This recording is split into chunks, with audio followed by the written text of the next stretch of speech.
우리 옆에 계신 분들과 함께 인사하겠습니다. 사랑합니다. 축복합니다.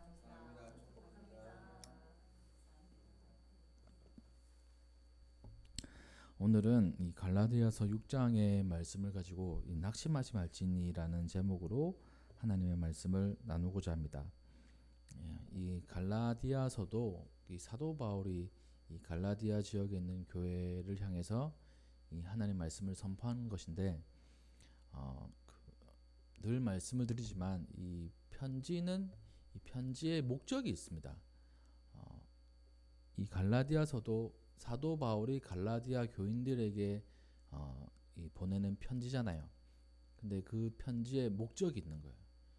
그 목적은 뭐 여러 가지가 있을 수 있겠지만 그 갈라디아 교회가 하나님의 뜻에서 예수님 안에서 든든히 믿음으로 세워져 나가는 것을 위하는 것입니다.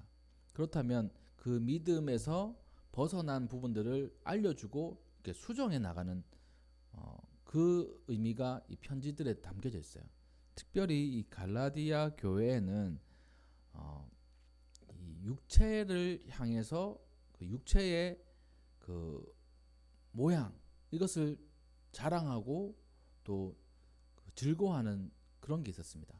뭐냐면 이제 할례를 받는 것이 하나님 앞에 또 그 구원받는데 이 필요 요건이라는 것을 얘기하는 사람들이 많았던 거예요. 그래서 할례를 받지 않으면 예수님을 믿어봤자 소용없다 이렇게 되는 겁니다. 그런 그 상황들이 있으니까 사도 바울이 이 갈라디아서를 얘기할 때 이 육체의 일과 이 성령의 일을 이렇게 나눠 가지고 육체로 살아가는 사람과 이 성령으로 살아가는 사람을 비교하면서 어떤 삶을 살아야 될지를 알려주고 있는 겁니다. 그래서 육체로 살아가는 것이 아니라 성령으로 살아가는 갈라디아 교회 교인들이 되기를 원하는 마음에서 이 갈라디아서를 쓴 거죠. 우리도 마찬가지입니다. 육체의 일을 위해서 살아가는 게 아니라 이 성령의 일을, 영의 일을 위해서 살아가는 우리가 되기를 주님의 이름으로 축복합니다. 오늘 말씀을 한번 살펴보면 이렇게 기록하고 있습니다. 자기의 육체를 위하여 심는 자는 육체로부터 썩어질 것을 거둔다 라고 이렇게 얘기합니다. 그러니까 우리가 인생을 얘기할 때 여러 가지로 이렇게 비유를 하잖아요. 비유를 하는데 뭐 마라톤이라고 이렇게 비유할 때도 있고요. 그리고 또 그 광야 생활 이렇게 비유할 때도 있고요. 그리고 오늘 말씀에는 이 농사의 비유를 하는 겁니다. 농사. 우리의 삶과 이 신앙생활을 이 농사의 비유를 하는 거예요. 여기서 농사 지어 보신 분도 계시겠지만 저는 뭐 따로 농사를 지어 보지는 않았어도 어떻게 이 농사가 이 지어진지 대강은 이렇게 합니다. 씨를 뿌리고 물을 주고 이 그 조건이 잘 맞으면 이 열매를 맺는 거잖아요. 간단하게 이렇게 얘기를 했지만 참 복잡한 것도 많죠. 그 인생 또 신앙생활을 이 농사에 비유를 한 겁니다. 그러면 씨를 심는 과정, 이 모종을 심는 과정이 필요하고 또 키우는 과정이 필요하고 그리고 열매를 얻는 과정이 필요합니다. 농사를 딱 지을 때 그 농부는 기대하는 게 있어요. 쌀 농사를 짓는다, 벼 농사를 짓는다. 벼 농사를 짓는데 이 사과를 기대하지는 않지 않습니까? 벼 농사를 지으면 쌀을 얻는 것을 기대하는 거예요. 그게 농부의 마음이지 않겠습니까? 그리고 만약에 키위 농사를 짓는다 그러면 맛있는 키위를 얻는 게 그 농부의 이 기대일 거예요. 그렇다면 우리가 그 인생 또 신앙생활을 할 때 이 농사라고 이 비유를 한다면 무엇을 기대하고 우리가 신앙생활을 하고 또 인생을 살아가는 것입니까? 그거 한번 생각해 보셨어요? 우리 인생이 우리 신앙생활이 이 사도 바울의 입장에서는 이 농사와 같다고 이렇게 비교하면서 오늘 말씀을 선포하고 있는데 농부가 기대하는 것을 가지면서 농사를 시작하듯이 우리도 우리의 인생 또 신앙생활에 기대하는 게 있어야 되는 거예요. 그것이 무엇일까요? 궁극적으로는 구원입니다. 구원. 우리가 인생을 살아가는 이유, 구원받기 위해서요. 이 인생을 그냥 살아가는 게 아니라 구원의 한 과정인 겁니다. 구원을 받기 위해서 살아가는 거야. 그리고 신앙생활을 하는 그 이유도 구원받기 위해서 가는 겁니다. 구원받기 위해서. 근데 이 구원은 두 가지 의미가 있어요. 하나는 죄로 인해서 죽을 수밖에 없고 심판받을 수밖에 없으며 멸망의 길에 서 있는 우리를 예수 그리스도를 통해서 구원받고 새 생명을 얻는 것. 이 구원이 한 가지가 있고요. 이거는 우리의 전 인격적인 그 구원을 의미합니다. 두 번째는 우리의 삶에 여러 가지 이 구원의 문제가 필요할 부분이 있어요. 인생의 문제 가운데 여러 가지가 문제로 다가옵니다. 거기서 해결함을 받아야 돼요. 그것에 대한 그 해결이 바로 구원입니다. 병자에게는 구원이 병이 낫는 거예요. 가난한 자에게는 구원이 이 가난에서 벗어나는 겁니다.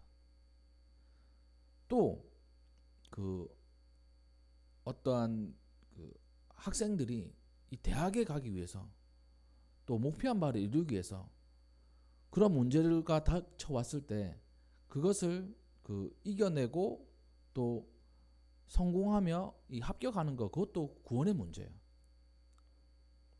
사업도 마찬가지입니다. 이 사업에 성공하는 것도 이 구원의 문제입니다. 삶의 구원의 문제예요. 그렇게 다들 생각하는 거예요. 그래서 되게 우리가 신앙생활을 할 때 이 구원이라고 하면 예수님 믿고 천국 가는 거, 영생 얻는 거, 이것만 생각하는 게 아니라 우리의 삶의 각가지 문제들 가운데 필요한 것이 구원입니다. 그래서 예수님께서 복음을 전하시고 귀신도 내쫓으시며 병자들을 고쳐주신 이유가 뭐겠습니까? 나를 믿으면 영원히 구원받는 것뿐만 아니라 우리 인생의 문제 가운데서도 구원받는다는 거예요. 그것을 알려주신 겁니다. 만약에 인생의 문제 구원 필요 없고 그냥 우리 영혼이 구원받는 것만 필요하다면 굳이 예수님께서 막 병자들을 불쌍히 여기시고 또 가난한 자들을 불쌍히 여기시며 복음을 선포하시고 치유해 주실 이유가 없었을 거예요. 또 이 오병이어를 통하여 가지고 먹이시고 배불리시게 할 이유도 없습니다. 그게 다 이게 헛된 것이라고 생각한다면요. 얘들아, 너네 지금 배고프구나. 내가 이 보리떡 5개와 물고기 2마리로 충분히 너희를 먹일 수 있어. 근데 이거 헛된 거야. 좀 배고파. 괜찮아. 하루 안 먹는다고 죽지 않아. 믿음으로 이겨내자. 이렇게 말씀 안 하시고 배고픔에 굶주린 분들에게 오병이어로 또 좀 더 지나가면 7병이어 사건도 있거든요. 그걸로 이렇게 먹여주시는 거예요. 그 삶의 이 배고픔을 해결해 주시는 겁니다. 이것도 하나님께서, 예수님께서 주시는 구원이에요. 그래서 우리가 생각할 때 하나님, 이 예수님께서 우리 인생을 딱 보시고 어떻게 이렇게 살아가는지를 보실 때 우리가 궁극적으로는 우리 인생을 구원을 향해서 이렇게 구원이란 열매를 위해서 살아가는 겁니다. 각가지 문제들이 다가와요. 그때 구원이 필요합니다. 개인적인 문제 있어요. 건강의 문제 있어요. 자녀의 문제 있어요. 뭐 가족의 문제 있어요. 또 일터의 문제가 있어요. 그런 부분에도 하나님께서 이 구원의 손길을 펼쳐 나가신다는 겁니다. 그 삶의 아주 세밀한 부분에서의 구원도 우리 성도님들이 누리시기를 주님의 이름으로 축복합니다. 그런데 우리가 이러한 큰 틀에서 이 구원이라는 열매를 맺혀 나가려 하는데 그 구원이라는 열매를 맺기 위해서는 그 방법들이 있습니다. 방법. 우리가 쌀농사, 그러니까 벼농사를 할 때 벼가 잘 익고 또 수확을 하기 위한 방법들이 있잖아요. 저는 사실 그러니까 벼농사를 TV에서나 이렇게 봤지 지나가다가 이렇게 하는 것만 봤지 잘 모릅니다. 그래서 제가 해봤더니 농사를 이제 비교를 한다면 저는 이제 상추 한번 심어봤고요, 고추 한번 키워봤고요. 둘 다 실패는 했긴 했지만 만약에 제가 진짜 그 상추와 고추를 이렇게 심어가지고 가만히 내버려 뒀으면 어땠을까요? 알아서 자라날 놈은 자라나고 안 되는 놈은 안 되겠죠. 그 뭐 가지치기를 해줘야 되고 비료도 이렇게 줘야 되고 이런 부분들을 제가 잘 몰랐어요. 그래서 이 또 갑자기 생각나는데 그 고추를 심어 놓은 그 옆에 방울토마토도 제가 심었었거든요. 방울토마토도 엄청 크게 자라났습니다. 근데 끝까지 하지 못했어요. 그 뭐 고추가 맺히거나 아니면 방울토마토가 맺히려면 물도 적당히 해야 되고요, 햇빛도 적당히 해야 되고요, 가지도 잘 쳐줘야 되고요. 그게 뭐 쉬운 일이 아니더라고요. 아주 세밀하게 이렇게 그 잘 해야 되더라고요. 그래서 상추를 몇 번 따먹었지만 고추는 키우다가 포기했습니다. 벌레도 많이 생기고 그 날파리들이 막 날라와가지고 그게 그 뿌리파리라고 하나 하여튼 그런 게 생기더라고요. 그래서 안 되겠다 싶어서 포기 이렇게 했었던 기억이 있습니다.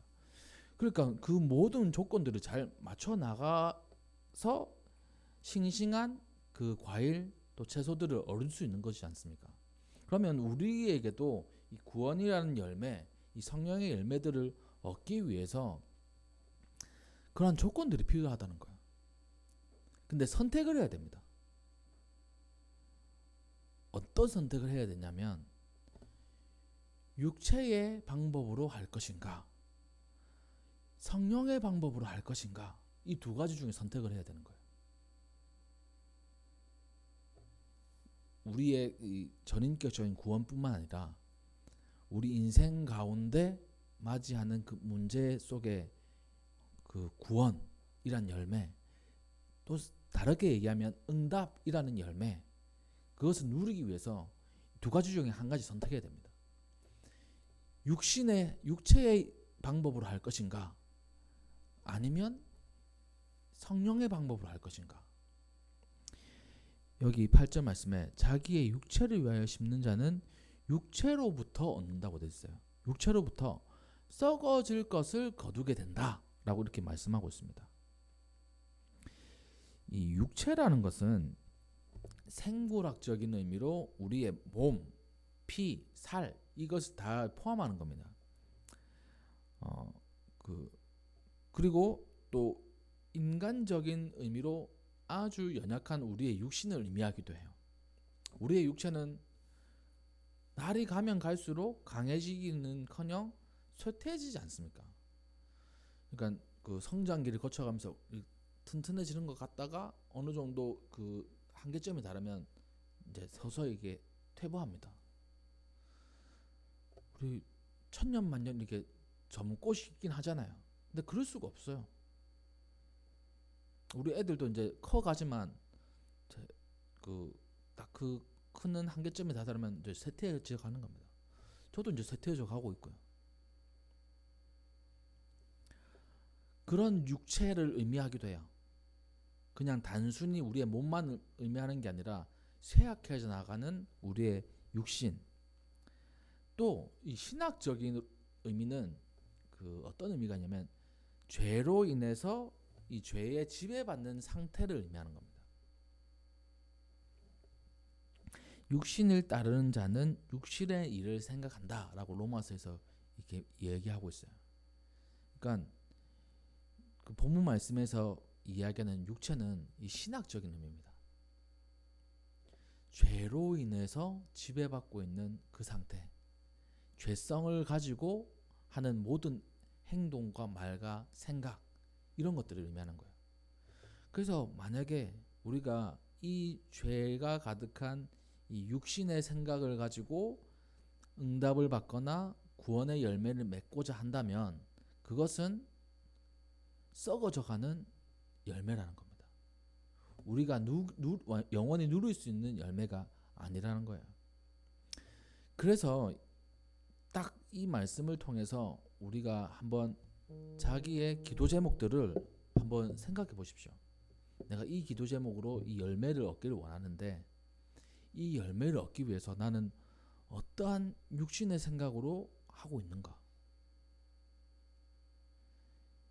아니면 어떠한 영적인 생각으로 하고 있는가? 이것을 우리가 한번 살펴봐야 된다는 겁니다. 반대로 이 영적인 것으로 이 성령을 위해서 심는 자는 성령으로부터 영생을 거두겠다 이렇게 말씀하고 있어요. 영생은 영원한 생명을 얘기하는 거거든요. 영원히 이게 망하지 않는 생명을 의미하는 겁니다. 그리고 이 생명이라고 하는 것은 인간에게서 가장 중요한 거예요. 생명보다 중요한 게 있을까요? 사실 생명보다 중요한 거 없습니다. 근데 생명보다 그 중요하게 여기는 가치들은 몇 가지 있어요. 그래서 자기의 생명을 그걸 위해서 내던지는 사람들이 있잖아요. 자기의 믿음을 지키기 위해서 순교당한 많은 신앙의 선배들이 있습니다. 그러면 그 신앙의 선배들은 어떤 것을 최고의 가치로 여겼을까요? 자신의 썩어질 이 육신의 생명을 그 최고의 가치를 여긴 게 아니고 이 믿음을, 이 신앙을 최고의 가치로 여긴 겁니다. 그렇게 그런 우리 신앙의 선배들이죠. 또 자기의 목숨을 끊는 그런 일들도 있잖아요. 그런 모습들을 볼 때 너무나 힘든 상황, 이 순간 그것이 자기의 목숨보다 더 크게 느껴지는 거예요. 또 도피하고자 하는 마음이 있는 겁니다. 그러한 가치들, 이 생명보다 더 크다고 생각하고 자기의 삶을 포기해버리는 거죠. 그렇다면 이 두 가지 이 순교하는 것도 어떻게 보면 그 자살의 얘기나 다름없는 거 아니겠습니까? 예수님 믿는다고 하면 너는 죽어. 예수님 믿지 않으면 너는 살아. 그렇게 해서 많은 신앙의 선배들이 순교했잖아요. 자살의 행위죠. 어떻게 보면. 또 한켠에서는 자신의 여러 가지 그 힘든 일들, 그 무거운 짐들을 못 이겨서 이렇게 삶을 마감하시는 분들이 있습니다. 똑같은 그 자기의 생명을 버리는 거였어요. 근데 가치는 전혀 다릅니다. 신앙을 위해서 나의 육신의 이 썩어질 몸은 신령한 몸으로 다시 살아난다는 부활의 믿음이 있는 사람들, 나는 끝까지 이 신앙을 지키겠다라고 결단한 사람들, 우리나라에도 참 많이 있어요. 그런 가치들이 있는 겁니다. 그렇게 이 영원한 것을 바라보며 그것을 누리고자 하는 사람은 성령의 방법으로 그 열매를 맺기 위해서 애쓰며 살아간다는 거예요. 육신의 방법, 성령의 방법, 우리가 기도하는 기도 제목들 딱 비교해 봤을 때 나는 이 기도 제목들을 응답받기 위해서, 이 문제 앞에 내가 구원받기 위해서 육신의 방법을 어떤 것을 하고 있는가, 아니면 또 영적인 방법은 어떤 것을 하고 있는가, 그 두 개를 이 무게추를 달아가지고 이 저울에 달아가지고 어느 쪽에 기울어져 있는가, 이거 본다면 내가 어떤 방법으로 살아가고 있는지가 나올 겁니다. 성령으로 심는 자는 성령 위에 심는 자는 성령으로부터 영생을 거둘 것이다, 이렇게 말씀하고 있어요. 그래서 우리 모든 성도님들의 이 삶의 문제, 또 그 응답, 성령으로 우리가 해결책을 찾아야 되고 성령을 위해서 우리가 심어야 됩니다. 육체로 심는 거는 자기의 노력 엄청나게 하는 거예요. 그리고 그 결과를 얻기 위해서 여러 가지 편법도 쓰는 겁니다. 이 좋은 결과를 얻기 위해서 많은 편법들 쓰잖아요. 그렇지 않습니까? 제가 이제 식물을 키울 때 그 식물에 영양제를 주잖아요. 이 영양제는 사실 편법 중에 하나입니다. 그렇지 않습니까? 자연으로부터 오는 공급이 아니라 이 편법을 주는 거예요. 그래가지고 전에 한번 제가 영양제를 잘못 줬는지 얘가 엄청나게 크게 자라더라고요. 엄청나게 크게 자라가지고 엄청나게 크게 자르면 줄기가 좀 탄탄해지고 이 목질화가 돼야 되거든요. 그러니까 이 목질화가 뭐냐면 줄기가 이제 원래 올라올 때는 초록색이지 않습니까? 야들야들해요. 나무처럼 목질화가 돼야 이 줄기가 단단해지고 나무처럼 돼서 높이 올라가도 흔들리지 않습니다. 근데 초록색인데 쭉 올라가니까 얘가 이렇게 쓱 휘어져 가더라고요. 아이 큰일 났다. 그래가지고 이렇게 막 대기도 하고 그랬었던 적이 있습니다. 그러니까 이 편법이죠. 어떻게 보면 영양소를 이제 제가 잘못 준 거예요. 길이만 이렇게 올라가고 때로는 또 그 올라가지 않게 생장점을 또 잘라주기도 해야 된다고 하더라고요. 그러면 생장점을 자르면 위로 안 자르고 옆으로 이렇게 퍼지는 거. 뭐 그런 여러 가지 방법들이 있더라고요. 그러니까 편법을 씁니다. 우리가 이 기도를 응답받고 내 삶의 문제를 해결함 받기 위해서 여러 가지 편법 써요. 근데 그것이 신앙적인 방법이 아니라 우리 인생에서 우리 육신의 일을 위해서 쓰는 방법이라면 그것은 썩어질 것을 위한 행동이란 겁니다. 성령의 일은 성령을 위해서 하는 우리의 방법들은 때로는 빠르지 않아요. 그리고 이게 맞나 싶은 것도 있어요. 기도한다고 되나? 이렇게 생각하는 거 많지 않습니까? 행동을 해야지. 내가 나서야지. 기도한다고 다 되나? 이런 생각들 많이 있습니다. 하나님을 붙잡는다고 이게 다 되는 건가? 이런 생각들 많아요. 성령님께서 인도해 주셔야만 되는 거지. 그리고 성령님께서 인도해 주셔야 되는데 나는 그냥 가만히 있어도 되는 건가? 나의 행동은 뭐가 필요한가? 여러 가지 고민들 많지 않습니까? 그 고민들 사이에서 우리가 조화롭게 이렇게 하는 것보다 그 고민하는 사이에 우리는 육신의 방법들을 많이 사용할 때 참 많습니다. 그래서 육신의 방법을 하면 결과는 썩어질 것을 얻는 거예요. 하지만 성령 좀 더디더라도 또 납득이 안 되더라도 합리적이지 않더라도 이성적이지 않더라도 하나님의 방법으로 우리가 그 문제와 또 응답을 바라보며 살아간다면 하나님께서는 썩어지지 않는 영원한 그 응답을 우리에게 주시는 거예요. 그러한 응답을 성령께서 주시는 그 응답을 받으시고 영원한 생명을 누리시는 우리 성도님들 되시기를 주님의 이름으로 축복합니다. 그런데 여기서 이제 핵심이에요. 이 성령의 방법으로 하면 너무 더뎌요. 더딘 것 같아요. 합리적이지도 않아요. 과학적이지도 않고요. 그러니까 우리가 열매를 맺기 위해서도 시간이 필요하지 않습니까? 전에 계속 제가 말씀드리지만 이 상추 제가 심었을 때도 상추 어느 정도 커야 되잖아요. 커기 전에 계속 제가 먹어가지고 손바닥 어느 정도 손바닥만 해줘야 되는데 못 기다리는 겁니다. 그래서 야들야들한 걸 이렇게 맛있게 먹기도 하고 그랬었어요. 그 시간이 많이 걸립니다. 성령의 이 방법을 하면 더 시간이 많이 걸리는 것 같아요. 그러면 우리는 참 연약한 육신을 가지고 있기 때문에 조급하죠. 하루가 지나고 이틀이 지나고 한 달이 지나고 1년이 지나고 5년이 지나고 10년이 지나고 이렇게 이 열매가 없는 상태에서 우리에게 다가올 수 있는 것은 바로 낙심이란 것. 낙심. 이 낙심이라는 것은 누구에게나 다가와요. 자기의 기대에 못 미치면 낙심하게 됩니다.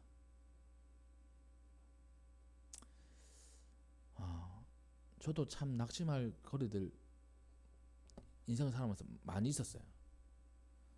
제 기대와 다른 일들도 참 많았습니다. 또 이 기도 제목들 같은 것도 참 하나님께서 들어주시지 않는 부분들 많이 있었어요.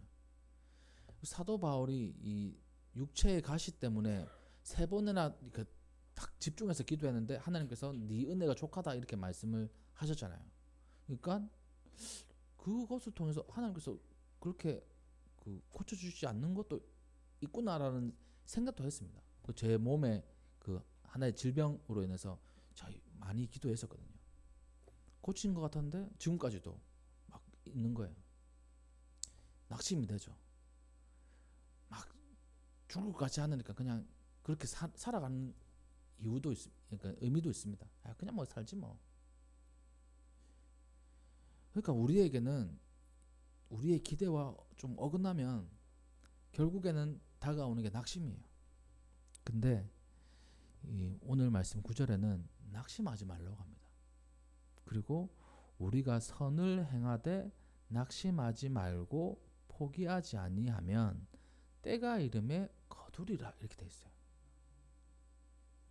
선을 행하는 것은 바로 이것입니다. 성령의 방법대로 우리가 살아가는 거예요. 성령의 방법대로 우리가 신앙생활을 하는 거예요. 그게 선을 행하는 겁니다. 하나님 앞에서 좋은 거기 때문이죠. 하나님 앞에서 예배 열심히 드리는 거예요. 말씀 열심히 보는 거예요. 또 기도 열심히 하는 겁니다. 때로는 내가 뭐 하고 있지라고 생각되어지는 그 순간에도 이 영의 방법으로 하는 거예요. 선을 행하는 겁니다. 그럴 때 낙심이 찾아오면 낙심하지 않는 거예요. 진짜 이거 되겠나? 이게 아니라 마음은 갈팡질팡해도 선포는 우리는 다르게 하는 겁니다. 하나님께서 응답해 주실 줄 믿습니다. 나를 낙심케 하는 이 악한 생각들은 다 물러가라. 이렇게 선포하며 우리가 낙심하지 않는 거예요. 포기하지 않는 겁니다. 포기하고 싶은 건 참 많죠. 안 되면 포기하고 싶잖아요. 저는 거의 포기한 것 같아요. 제 몸에 있는 질병 이게 이제 죽을 것 같이 고통스러우면 모르겠는데 죽을 것 같이 고통스럽지는 않거든요.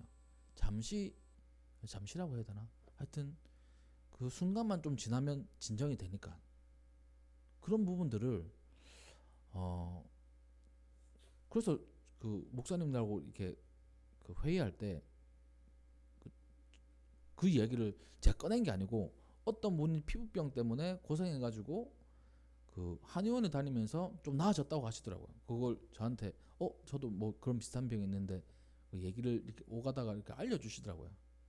거기 아직 가지는 않았지만 하여튼 그러한 질병들을 가지고 있는 목사님들이 꽤 계시더라고요. 비슷한 이 피부에 관한 질병들. 그래서 얼마나 그분들도 낙심하고 저보다 훨씬 심한 분도 많이 있었습니다.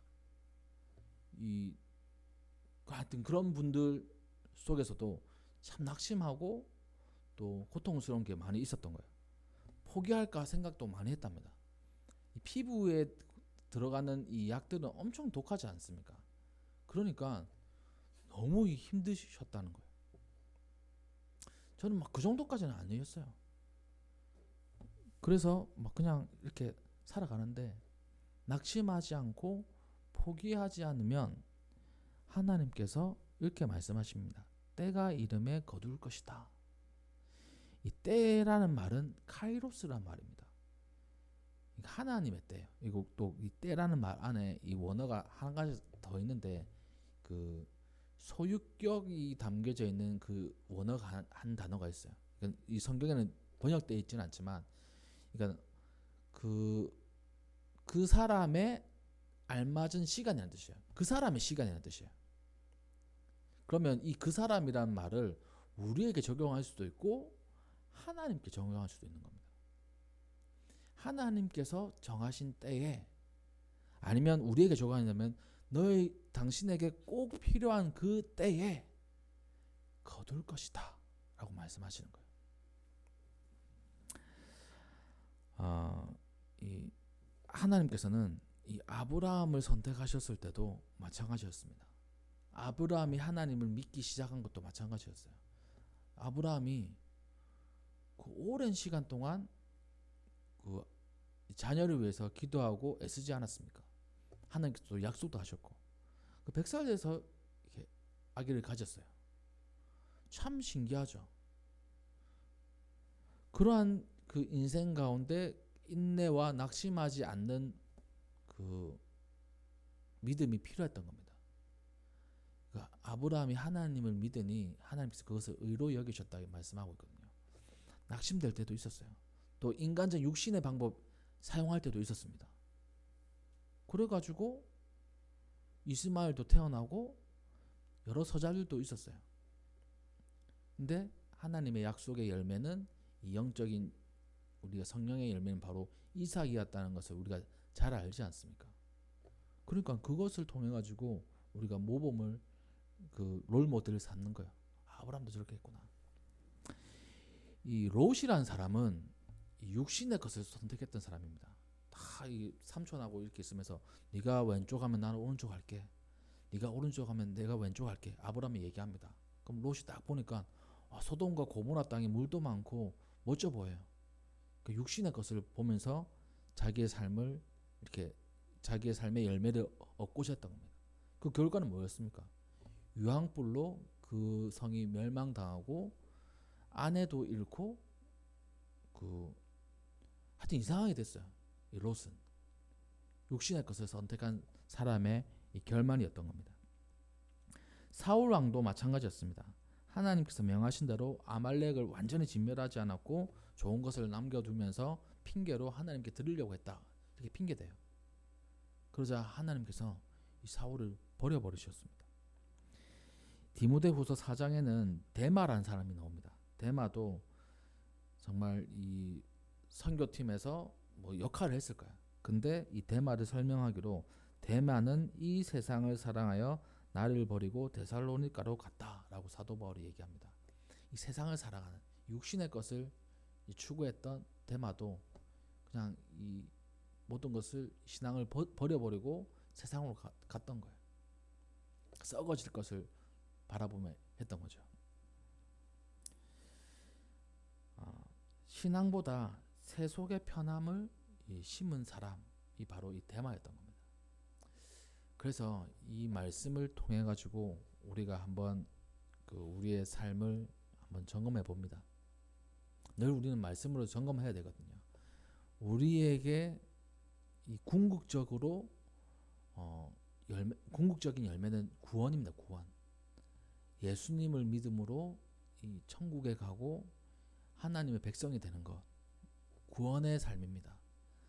또한 우리의 삶에 잔재되어 있는 여러 가지 문제들 앞에 우리는 구원이 필요해요. 그 구원은 바로 응답의 열매로 나타나는 겁니다. 근데 그 응답의 열매를 누리기 위해서 우리는 육체의 일로 그것을 얻으려고 하고 있는가? 성령으로 인해서 우리가 심고 그것을 얻으려고 하고 있는가? 그걸 살펴보는 거예요. 바라기는 성령을 위해서 심으시고 또 성령을 통하여서 영생을 얻으시는, 응답을 얻으시는 우리 성도님들 되시기를 주님의 이름으로 축복합니다. 두 번째로는 그 성령으로 인하여서 우리가 살아갈 때 낙심하지 말아야 돼요. 그리고 포기하지 않아야 됩니다. 그러면 하나님의 때에 혹은 우리가 가장 좋을 때에 하나님께서 거두게 하십니다. 반드시 이 사실 기억하시고 낙심하지 않고 포기하지 않으며 선을 행하실 때 반드시 거두는 그런 귀한 역사가 일어날 것입니다. 그 은혜가 우리 성도님들에게 가득하시기를 주님의 이름으로 축복합니다.